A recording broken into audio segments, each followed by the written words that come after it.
Olá, bom dia! Sejam todos bem-vindos a mais um vídeo aqui do nosso canal. Eu sou a acadêmica Ana Patrícia, curso Licenciatura em História pelo PAFOL-UFMA aqui no Polo Urbano Santos, né? E hoje estarei abordando para vocês o tema sobre Revolução Industrial, né? E o mesmo, ele faz parte da disciplina que nós estamos assistindo no momento, né? Que é a história contemporânea do século XVII ao século XIX. A mesma está sob a orientação da professora Isabel Barbosa, né? Então vamos dar início à nossa temática. Vocês já ouviram falar em Revolução Industrial? Sabe o que é? O que levou esse processo? Onde aconteceu? Quanto tempo durou? Pois é, gente, a Revolução Industrial, ela inicialmente se deu na Inglaterra, né? E depois, no decorrer do tempo, foi se expandindo por outros países, né?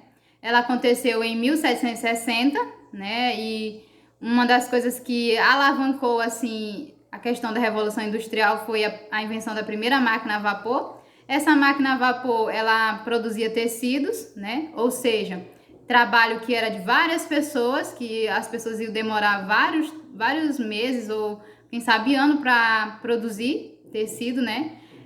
A máquina fazia. E assim, a partir desse momento que a máquina foi inventada, né, essa invenção tecnológica assim tão inovadora para a questão das fábricas, acabou que meio que tirando o sustento das famílias daquela época, né? Porque nós sabemos que naquele período, de acordo com o que a gente já estudou, né, nos textos aí anterior durante a disciplina, a gente percebe que as pessoas basicamente elas sobreviviam da produção de tecidos, né, da tecelagem. E aí, a partir do momento que essa máquina foi inventada, né, eles deixaram de produzir, porque o trabalho deles já não era tão, assim, fundamental, né? As fábricas já não dependiam deles, até porque tinha mão de obra da questão da máquina, né? Então, aí, já não precisou produzir manualmente. E isso acarretou muito, porque tirou o pão de cada dia da mesa deles, né? Porque eles deixaram de ser autônomos e se tornaram empregados das grandes indústrias. E sem contar que o que eles produziam manualmente ganhavam muito mais, né? Porque eles vendiam e daí eles tiravam o seu próprio sustento. E a partir do momento que eles se tornaram empregados, não teve como eles ter essa produção, ter esse ganho de capital, né? Porque todo lucro era para a fábrica, até porque eles já não trabalhavam mais para eles, e sim para as grandes indústrias, né? Para as fábricas onde tinha essas máquinas. E aí a gente percebe também que a Revolução Industrial, ela veio fazer com que o capitalismo se consolidasse, né? E se tornasse assim o sistema vigente no país, o sistema econômico vigente naquela época, certo? Essa revolução causou grandes transformações no modo de produção e também relações entre patrão e trabalhador, né? Que antes não tinha essa questão, antes cada um era dono do seu tempo, não tinha essa questão de patrão e empregado, né? Cada um fazia o seu horário de acordo como dava o seu tempo, né? Ou seja, eles eram donos do seu próprio tempo. E a partir do momento que eles foram trabalhar nas fábricas, eles tiveram que suportar uma jornada de trabalho assim bem árdua, né? Cansativa, que às vezes levava eles a adoecerem devido a essa jornada de trabalho ser muito exaustiva, né? Sem contar que o salário não compensava, coisa que não é muito diferente do sistema econômico de hoje, né? Trabalhamos horas e horas e o nosso ganho, vamos combinar que não é lá o melhor, né? Mas assim se deu o processo de revolução industrial. E aí, gente, continuando, além da questão da jornada de trabalho ser muito grande, né? A intensa exploração sobre o trabalho do proletário fez com que os trabalhadores se organizassem em sindicatos. Nós sabemos que os proletários, né, são definidos como a classe mais pobre, né?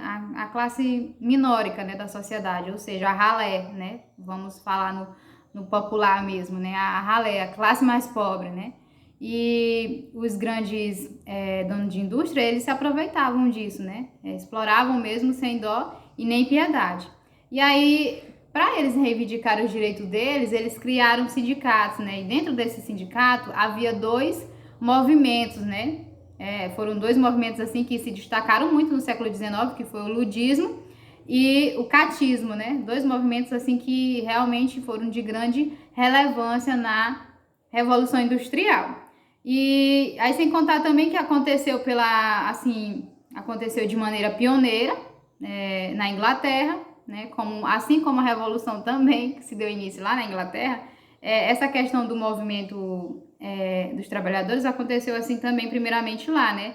E aí teve uma junção de fatores que englobam grandes reservas de carvão do país e também os secamentos e o excedente, né, de capital, no caso existente no país, né? Essas transformações econômicas, sociais e tecnológicas proporcionadas assim pela Revolução Industrial e elas foram divididas em duas fases, né? Segundo os avanços produtivos no... Aí nós sabemos que o campo que eu me referi aqui, gente, é o campo científico, né? Em diversas outras áreas do setor econômico e industrial, né? E assim, a Revolução Industrial ela pode se dividir em primeira Revolução Industrial, segunda Revolução Industrial e terceira Revolução Industrial. Cada uma teve a sua fase, né? Cada uma teve a sua força, né? Assim, na questão de movimentos, né? E aí, diversas foram as consequências devido a essas fases da Revolução Industrial, né? Houve também o aumento da produtividade, né? De acordo, quanto mais a Revolução ganhava força, mais havia aumento, né? Tanto na produtividade, como mudanças nas relações de trabalho, alteração no modo de vida e padrões de consumo da sociedade. E isso alterou a relação entre o homem e a natureza. Houve um avanço em diversos campos do conhecimento, entre outras mudanças, né? E aí cabe reportar aqui, gente, que assim, nós sabemos que a partir do momento que tudo isso se iniciou com a Revolução Industrial, mas aí a gente ressalta que, como foi citado aqui na minha fala anteriormente, que mudou a relação entre o homem e a natureza realmente, porque a partir do momento que a Revolução Industrial alavancou, nós sabemos que a sociedade sofreu e ainda sofre grandes transformações, né? Principalmente a natureza, que a gente sabe que a natureza é a que mais sofre, né? Com a questão dessa revolução, porque foram inventadas várias máquinas e essas máquinas elas só têm a danificar o meio ambiente em que a gente vive. Sim, gente, e dando uma explicação mais assim enfática na questão dos dois movimentos operários que foram realizados na Revolução Industrial, né, pelos trabalhadores, a gente teve como o ludismo e o catismo, né? E aí agora eu vou falar um pouco sobre o ludismo, né? O ludismo, ele foi assim uma das primeiras revoltas, né, dos operários. O mesmo foi um movimento assim social ocorrido na Inglaterra entre os anos de 1811 e 1812. Esse movimento ele ia contra os avanços tecnológicos, né, ocorridos na Revolução Industrial e que ocasionaram assim na substituição do trabalho humano por máquina, né? Eles não concordavam de jeito nenhum. Então esse movimento foi criado para tipo como se fosse para combater, né, a questão da Revolução Industrial, porque eles não concordavam de jeito nenhum como é que o trabalho de várias pessoas, que várias pessoas faziam, uma máquina só ia produzir, né? Para eles não era certo, porque enquanto aquela máquina produzia o trabalho deles, eles não tinham como também vender o produto que eles produziam manualmente, né? Porque a máquina, de certa forma, ela substituiu realmente o trabalho humano, né? E aí eles iam a todo tempo contra a Revolução Industrial através desse movimento que foi o ludismo. Os ludicistas ou os quebradores de máquina, né, como eles ficaram conhecidos, porque eles ficaram conhecidos por isso, né? Porque eles fizeram grande revolução realmente, né? E eles participaram desse protesto e revoltas radicais, né? E aí esse movimento ficou marcado pela invasão de diversas fábricas, pela destruição de máquinas e equipamentos, né, que eram considerados essenciais na produção industrial, né? E aí também isso ocasionou o desemprego, porque a partir do momento que eles destruíram as máquinas, as indústrias não tinham como produzir, né? E aí acabou prejudicando eles também de uma certa forma. E aí, além do ludismo, a gente teve também o catismo, né? Catismo, né? Nome estranho.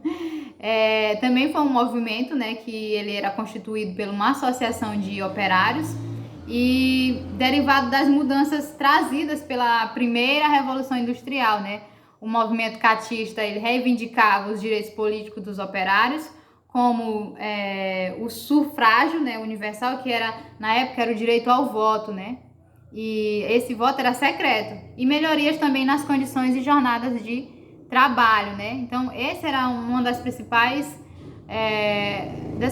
objetivos deles em criar essa associação, né? Então, eles lutavam por melhoria, né? Eles não concordavam em trabalhar aquela jornada de trabalho tão exaustiva que era proposta pelos donos de fábrica, né? E aí o catismo ele ocorreu entre as décadas de 30 e 40, no século XIX, e ele também ficou conhecido por este nome devido a uma carta, né? Essa carta ela foi escrita pelo operário William Lovett, né, em maio de 1838, a chamada Carta do Povo, né? Então essa carta teve como título Carta do Povo. Então ela registrava todas as reivindicações que os participantes do movimento desejavam ver e implementar nas políticas trabalhistas, apesar assim de ter apoio de uma grande massa. Teve todas as petições rejeitadas pelo parlamento inglês. Mesmo com grande apoio, eles foram rejeitados, entendeu? Não tiveram... E aí, gente, esse movimento do catismo, ele tinha influência sobre o movimento operário internacional, né? Ele foi muito grande. E aí, após o fim do movimento, diversas leis trabalhistas, elas foram, assim, criadas e implementadas no intuito, assim, de combater a exploração da força de trabalho e mediar também a relação entre operários e a burguesia industrial. E aí, quase finalizando aqui a nossa microaula de hoje, gente, também eu quero deixar uma referência para vocês entenderem um pouco sobre o que foi esse movimento de revolução industrial, né? Como ele se deu, para vocês entenderem também como aconteceu esse processo, né? Vocês podem estar buscando os escritos de Hobsbawm, né? Que ele tem assim uma grande visão sobre a questão da Revolução Industrial, né? Comenta muito bem. Vocês podem até estar procurando num texto que ele tem, que é A Era das Revoluções, né? De 1789 a 1848, né? E ele tem grande visão sobre essa questão. Também uma questão para vocês entenderem como se dava o trabalho, a jornada de trabalho nas fábricas.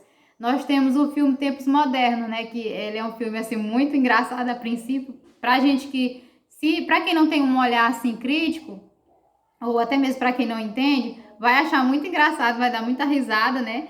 É um filme interpretado pelo ator Charlie Chaplin, né? Muito engraçado. O filme se passa em preto e branco, né?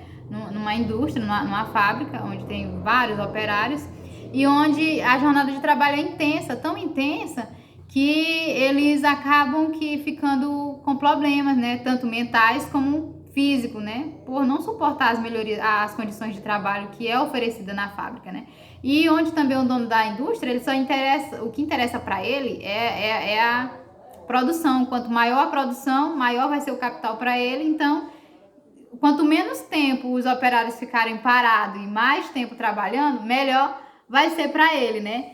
Então, gente, essa é a minha dica de filme, também de texto, né? Essa foi a minha microaula de hoje, né? E espero que a gente se veja brevemente. Muito obrigada. Até logo. Tchau.